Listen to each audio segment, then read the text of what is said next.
പ്രിയ സുഹൃത്തുക്കളെ, ഒരുപാട് പ്രതീക്ഷകളും പ്രാർത്ഥനകളും കണ്ണീരും കാത്തിരിപ്പും നിറഞ്ഞ ഒരു യാത്രയ്ക്ക് ഇന്ന് സമാപനമാവുകയാണ്. ജിമ്മിയുടെയും സിൽവിയുടെയും പ്രണയം ഇന്ന് ദൈവസന്നിധിയിൽ വിവാഹബന്ധമായി മാറുകയാണ്. അവരുടെ ജീവിതത്തിലെ ഏറ്റവും മനോഹരമായ ഈ നിമിഷങ്ങൾക്ക് നമുക്ക് സാക്ഷികളാകാം. നാം വെടുക്കുന്ന പ്രണയം എന്ന നോവലിൻ്റെ അവസാന ഭാഗത്തിലേക്ക് എല്ലാവരെയും ഹൃദയപൂർവ്വം സ്വാഗതം ചെയ്യുന്നു. ജിമ്മിയും സിൽവിയും അവരുടെ കുടുംബക്കാരും കാത്തിരുന്ന ആ ദിവസത്തിൽ പുലരിയുടെ പൊൻകിരണങ്ങൾ പുല്ലരിയിൽ പ്രത്യക്ഷപ്പെട്ടു തുടങ്ങി.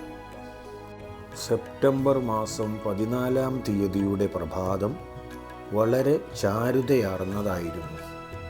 സാധാരണയിലും കൂടുതൽ മനോഹരമാണ് ആ പ്രഭാതമെന്നത് വെറും തോന്നലാണോ? സിൽവിയുടെ ദീർഘനാളത്തെ കാത്തിരിപ്പിൻ്റെ പരിസമാപ്തിയാണിന്ന്. ശുഭകരമായ പരിസമാപ്തിക്ക് വേണ്ടി ഉള്ള ആ പ്രഭാതത്തിലേക്കാണ് അരുണൻ്റെ മൃദുകിരണങ്ങൾ വെളിച്ചവുമായി കടന്നു വന്നത്. പ്രഭാതം പൊട്ടിവിടരുന്നതേയുള്ളൂവെങ്കിലും പുല്ലരിയിൽ എല്ലാവരും ഇന്ന് പതിവിലേറെ ഉത്സാഹത്തിമിർപ്പിലാണെന്ന് തോന്നുന്നു. അത് വെറും തോന്നലായിരിക്കില്ല. സ്നേഹിക്കുന്ന മനസ്സുകൾ ഒന്നാകുന്നത് പ്രകൃതിക്കും സഹജീവികൾക്കും എല്ലാം സന്തോഷദായകമായ കാര്യമാണ്. അതിൻ്റെ ആനന്ദം എങ്ങും കാണാൻ കഴിയും. ഇന്ന് പുല്ലരിക്കാരുടെ പള്ളിയിൽ എന്തോ കാര്യമായ ഒരു ചടങ്ങ് നടക്കുന്നുണ്ട്.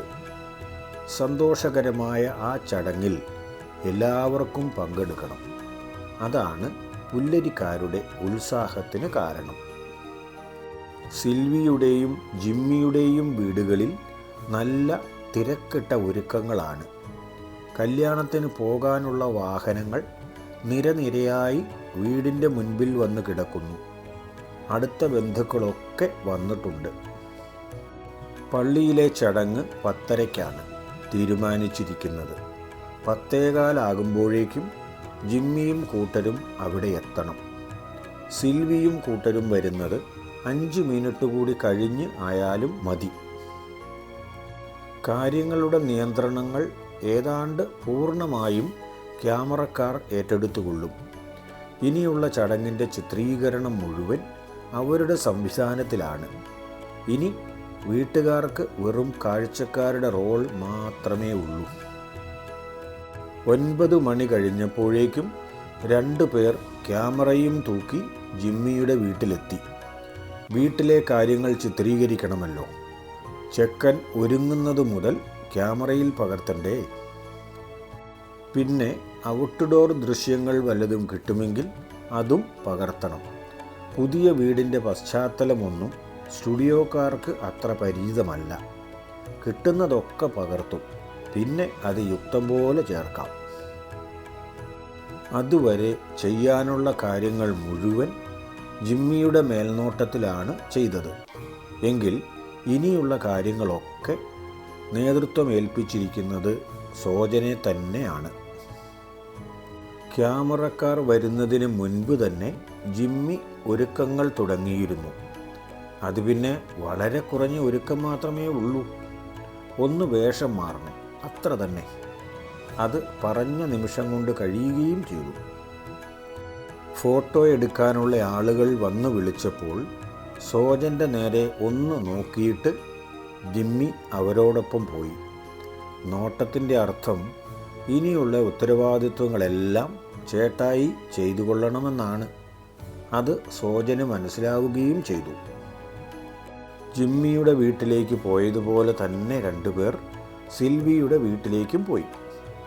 ആരംഭം മുതലുള്ള ഓരോ കാര്യങ്ങളും വിട്ടുപോകാതെ അവർ ചിത്രീകരണം തുടങ്ങി.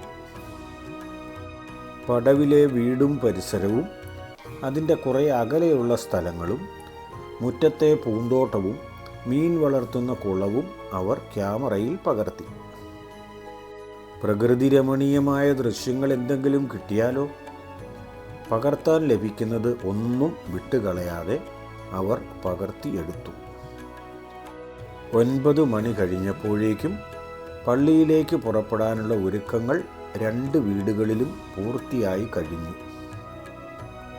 പ്രാർത്ഥനയും സ്തുതി ചൊല്ലലും ഒക്കെ 9:30 തുടങ്ങാമെന്നാണ് നേരത്തെ മുതലേ ഉള്ള തീരുമാനം. വിവരം ക്യാമറക്കാരെയും അറിയിച്ചിട്ടുണ്ട്. കൃത്യസമയമായപ്പോഴേക്കും അവർ തയ്യാറായി പ്രാർത്ഥനയും സ്തുതി ചൊല്ലലും തുടങ്ങി. ചാച്ചനും അമ്മയ്ക്കും സ്തുതി ചൊല്ലിയപ്പോൾ സിൽവിക്ക് ലേശം സങ്കടം വന്നു.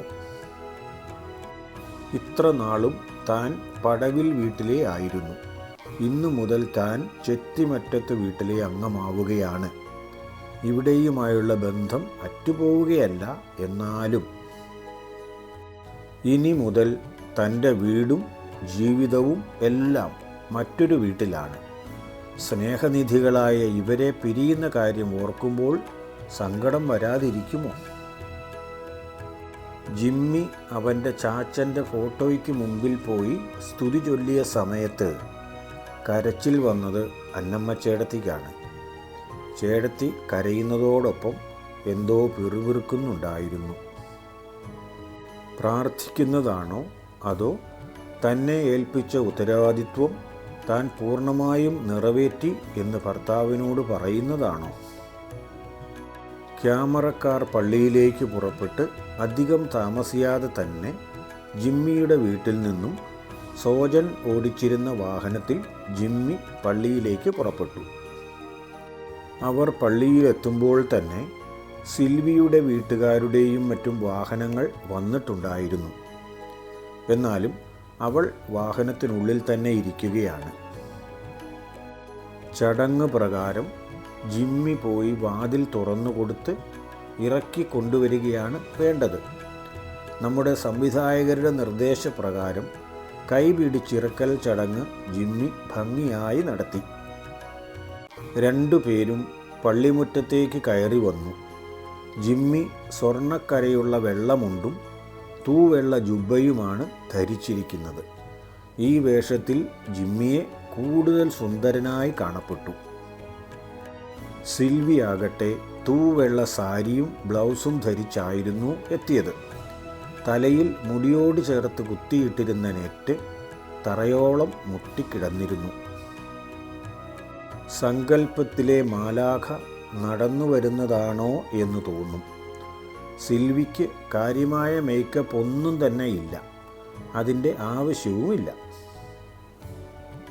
പൊൻകുടത്തിന് പിന്നെ പൊട്ടുകൂടെ എന്തിനാണ്? കുറച്ച് പൗഡർ ഇട്ടിട്ടുണ്ട്.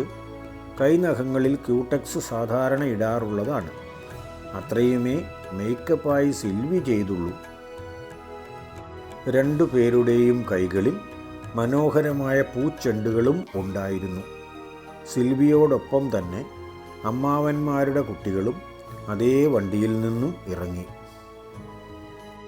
കഴിഞ്ഞ ദിവസത്തിൻ്റെ ആവർത്തനം പോലെ അവർ പള്ളിയുടെ ആനവാതിൽക്കൽ വന്നു നിന്നു. അവിടെ നിന്നും മുന്നോട്ട് നടന്നു വരാനുള്ള അച്ഛൻ്റെ നിർദ്ദേശം ലഭിച്ചു. അതുമാത്രം പോരാ, മുന്നോട്ട് നടക്കണമെങ്കിൽ നമ്മുടെ സംവിധായകരുടെ അനുമതി കൂടി വേണം. അതും ലഭിച്ചു. അതോടെ അവർ മുന്നോട്ട് നടന്നു. ആളുകളെല്ലാം പള്ളിക്കകത്ത് നോക്കുന്നത് അവരെ രണ്ടിനെയുമാണ്. 2 പേരും പള്ളിയുടെ മുൻഭാഗത്തായി സജ്ജീകരിച്ചിരുന്ന വെള്ള വിരിയിട്ട മേശയുടെ അടുത്തായി ഇട്ടിരുന്ന 2 കസേരയിൽ വന്ന് ഇരുന്നു. ജിമ്മിയുടെ അടുത്തായി അന്നമ്മ ചേടത്തിയും കൊച്ചമ്മാവനും സോജനും ലില്ലിയും സുലുവും ഉണ്ടായിരുന്നു. കൊച്ചമ്മാവൻ്റെ മകൾ ജിനിയാണ് ജിമ്മിയുടെ സഹോദരിയുടെ സ്ഥാനത്ത് നിൽക്കുന്നത്. സിൽവിയുടെ അരികിൽ അപ്പച്ചൻ ചേട്ടനും സാറാമ്മയും ബേബിയും മാമന്മാരും അമ്മായിമാരും മക്കളും പിന്നെ ജാസ്മിനും സ്ഥലം പിടിച്ചു. കോതമംഗലത്തു നിന്നും വന്ന മ്യൂസിക് ട്രൂപ്പാണ് അന്നത്തെ ഗാന ശുശ്രൂഷ ചെയ്യുന്നത്. അവർ ഗാനമാലപിച്ചു തുടങ്ങി. വിശുദ്ധ കുർബാനയുടെ ആരംഭമായി. അവർ 2 പേരും എഴുന്നേറ്റ് നിന്നു. വികാരി അച്ഛൻ്റെ ആമുഖ പ്രസംഗം നടന്നുകൊണ്ടിരിക്കെ സിൽവി തിരുസ്വരൂപത്തിലേക്ക് നോക്കി. തമ്പുരാൻ എന്താണാവോ പറയുന്നത്? കർത്താവ് അവരെ നോക്കി ചിരിക്കുന്നതായി അവൾക്ക് തോന്നി. താൻ ജിമ്മി സാറിനെ ആഗ്രഹിച്ചതു മുതൽ പള്ളിയിൽ വരുന്ന എല്ലാ ദിവസങ്ങളിലും താൻ ആ നിയോഗം വെച്ച് പ്രാർത്ഥിച്ചിരുന്നതാണ്. അന്നൊക്കെ മനസ്സിൻ്റെ ഉള്ളിൽ ഒരു കോണിലിരുന്ന് തന്നോട് പറയുമായിരുന്ന ഒരു ശബ്ദം തനിക്ക് വ്യക്തമായി കേൾക്കാമായിരുന്നു. അത് കർത്താവിൻ്റെ ശബ്ദമാണെന്ന് തന്നെ സിൽവി ഉറച്ചു വിശ്വസിച്ചു. പറയുന്നതായി തോന്നിയത് ഇങ്ങനെയാണ്: ഒരു നാൾ ഇതേ പള്ളിയിൽ വെച്ച് നിങ്ങളുടെ രണ്ടുപേരുടെയും വിവാഹം നടക്കും. പ്രാർത്ഥനാപൂർവം നീ മുന്നോട്ട് പോയാൽ മാത്രം മതി. പറഞ്ഞതുപോലെ തന്നെ പിന്നീട് ആ മനസ്സിലും അങ്ങനെ ഒരാഗ്രഹം തോന്നിപ്പിച്ചു. അത് തന്നോട് വെളിപ്പെടുത്താനും സാറിന് ധൈര്യം നൽകി. തടസ്സങ്ങളൊന്നും ഉണ്ടായതുമില്ല. സോജനും അവൻ്റെ അമ്മാവനും ഉണ്ടാക്കിയ തടസ്സങ്ങളൊക്കെ അതിജീവിച്ചു പോകാനും കർത്താവ് തന്നെ ആയിരിക്കണം അനുഗ്രഹവും കരുത്തും തന്നത്. അതുപോലെ തന്നെ പിന്നീട് എല്ലാം കാര്യമായ തടസ്സങ്ങളൊന്നുമില്ലാതെ നടത്തി തന്നിരിക്കുന്നു.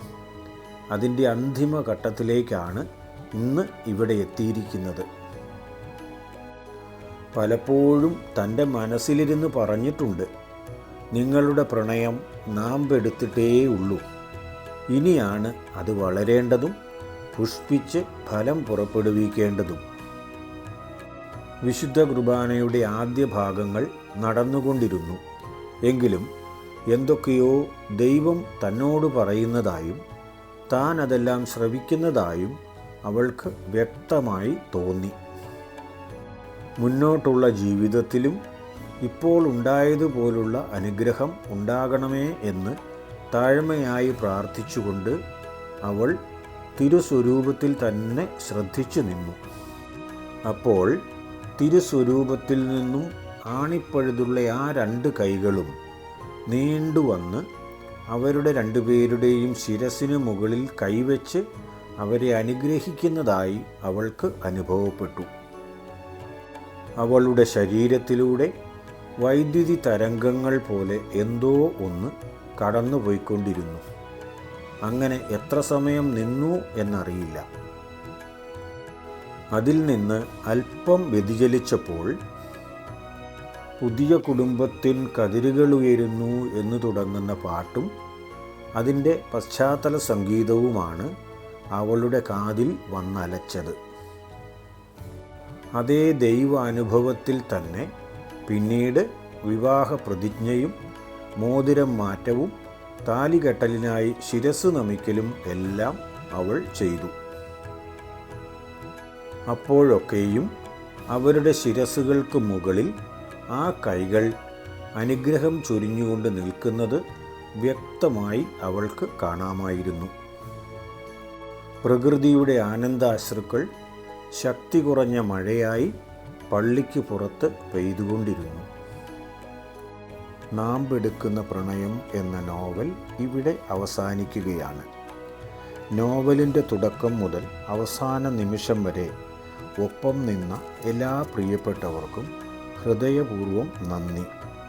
ജിമ്മിയുടെയും സിൽവിയുടെയും ജീവിതം പോലെ നിങ്ങളുടെ ജീവിതവും ദൈവം സന്തോഷവും സമാധാനവും സ്നേഹവും നൽകി അനുഗ്രഹിക്കട്ടെ.